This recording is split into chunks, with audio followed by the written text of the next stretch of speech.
प्रथम 114 शहीद गोंडगोवारी बांधवांना विनम्र अभिवादन.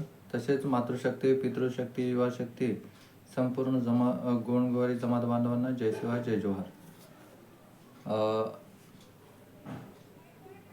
बहुतांश जमात बांधवांचा फोनसुद्धा आला आणि 9 ऑगस्टच्या संदर्भामध्ये नियोजनसुद्धा विचारलं गेलं. संवैधानिक हक्क संघर्ष कृती समितीच्या माध्यमातून अद्याप मीटिंग झालेली नाही आहे 9 ऑगस्टच्या संदर्भामध्ये. पण संवैधानिक कृती समिती आदिवासी गोंडगोवारी जमातीच्या ज्या संघटना आहेत त्यांना धरून ही संवैधानिक कृती समिती बनलेली आहे आणि महाराष्ट्रात आणि विशेषतः विदर्भामध्ये प्रत्येक जिल्ह्यामध्ये, तालुक्यामध्ये, गावामध्ये हे संघटन पोहोचलेलं आहे. त्यामुळे 9 ऑगस्ट जे आदिवासी दिवस आहे, विश्वस्तरीयवर आदिवासी दिवस हा भारतातच नाही तर संपूर्ण विश्वामध्ये मनवला जातो आणि आदिवासी गोंडगोवारी संवैधानिक हक्क संघर्ष कृती समिती सुद्धा तेवढ्याच ताकदीने प्रत्येक जिल्ह्यामध्ये, गावामध्ये शांतीपूर्ण पद्धतीने हा जल्लोष आदिवासी दिवस मनवल्या जातील यामध्ये कुठलंही दोमत नाही. या 9 ऑगस्टमध्ये आदिवासी गोंडगोवारी जमातीच्या वतीने जे आपले आंदोलन झाले आणि त्या आंदोलनादरम्यान जे कमिटी गठीत झाली, वडणे कमिटी, या कमिटीला सुद्धा 3 वर्ष पूर्ण होत आहे. पण अद्याप वडणे कमिटीचा अहवालसुद्धा आपल्या हाती लागलेला नाही आहे. अजूनही तो शासनाच्या टेबलवरच आहे. शासन आपल्यासोबत कुठं नाही कुठं डावपेच खेळत आहे हे आम्हाला सगळ्याला माहीत आहे. पण काही समाजाचे जे गद्दार असतात त्या लोकांनीच कुठेतरी याला शासनाला शरण गेल्यामुळे आपल्याला हे दिवस बघावं लागत आहे. आज देवरी सर्कलमध्ये 9 ऑगस्टचा मोठा जल्लोष कार्यक्रम आयोजित केलेला आहे. ज्या टीमनी 6 कास्ट सर्टिफिकेट मिळवलेले आहे, जे आपले भाऊच आहे, पण वेगळे दाखवण्याचा प्रयत्न ते करत आहे आणि त्यांनी मोठं नियोजनसुद्धा केलेलं आहे. त्यांना शुभेच्छा आहे त्या गोष्टीची, त्या कार्यक्रमाची आम्ही संपूर्ण लोक शुभेच्छा देतो. पण एका भावाचा ताट रिकामं आणि दुसरा भाऊ त्याचा जल्लोष करते हे सुद्धा या 9 ऑगस्टच्या दिवशी कुठंतरी शोकांतिकाचा कार्यक्रम आहे. कारण की आंदोलन झालं होतं गोंडगोवारी संवैधानिक हक्क संघर्ष कृती समितीच्या माध्यमातून. त्यामध्ये मी स्वतः किशोर चौधरी उपोषण करता, माझ्यासोबत सचिन चचाने, चंदन भाऊ कोरे, आम्ही 3 उपोषण करते होतो. त्यासाठी वडणे कमिटी गठीत झाली होती. त्या वडणे कमिटी निवेदनसुद्धा मागितले गेले होते. त्यामध्ये जे कुरखेडेच्या टीमने सुद्धा निवेदन दिलं, गोंदियाच्या टीमने सुद्धा, देवरी टीमने सुद्धा निवेदन दिलं आणि विविध आदिवासी गोंडगोवारी संवैधानिक हक्क संघर्ष कृती समितीमध्ये असलेल्या ज्या 22 संघटना आहेत त्यापैकी मुख्य संघटनांनी सुद्धा निवेदन दिलं.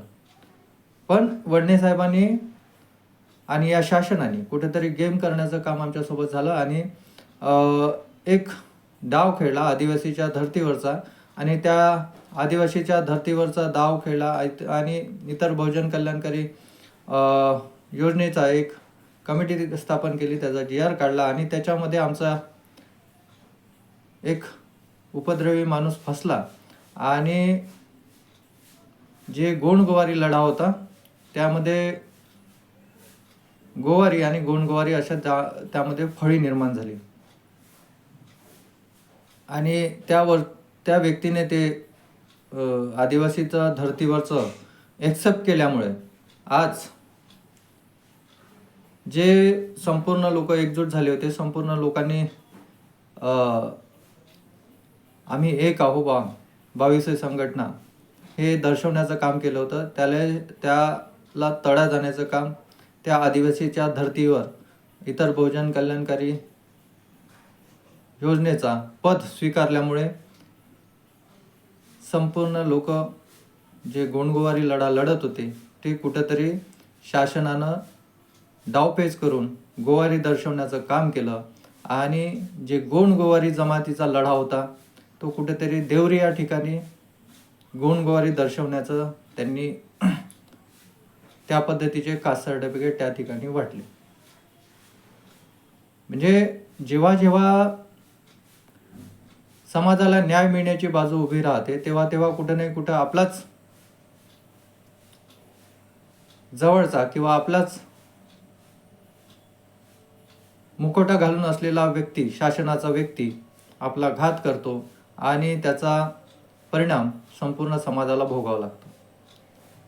असो, काही हरकत नाही, त्यांना त्यांच्या लखलख शुभेच्छा. पण आम्ही लढवय्ये लोक आहोत. आदिवासी गोंडगोवारी संवैधानिक हक्क संघर्ष कृती समितीचा लढा प्रामाणिकपणे लढणारे लोक आहोत. कोणत्याही आमिषाला बळी न पडता, कोणत्याही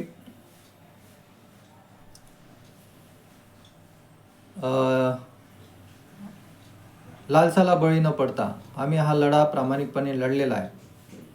आणि यामध्ये समोरचा लढा सुद्धा तेवढ्याच ताकदीनं लढू सुद्धा. आणि या शासनाला एक दिवस तरी न्याय देण्यासाठी विवश करू सुद्धा. समाजाने एकजूट राहणं गरजेचं आहे. समाजामध्ये फूट पाडलेले लोक राजकीय फळी मोठ्या प्रमाणात दिसते, पण समाज प्रामाणिक आहे, समाजाचा लढा प्रामाणिक आहे आणि आम्ही सुद्धा प्रामाणिक आहोत. आमच्यावर कुठल्याही आमिषाचा एक डाग सुद्धा नाही आहे. त्यामुळे शासनानं ला झुकवण्यामध्ये आम्ही कुठं ना कुठं यशस्वी होऊ आणि या शासनाला त्यांच्या वेळेवर दाखवून सुद्धा देऊ. त्यामुळे संपूर्ण आदिवासी गोंडगोवारी जमात बांधवांनी एकनिष्ठ राहावं. 9 ऑगस्ट हा आदिवासी दिवस आपल्या गावामध्ये, तालुक्यामध्ये, जिल्ह्यामध्ये साध्या आणि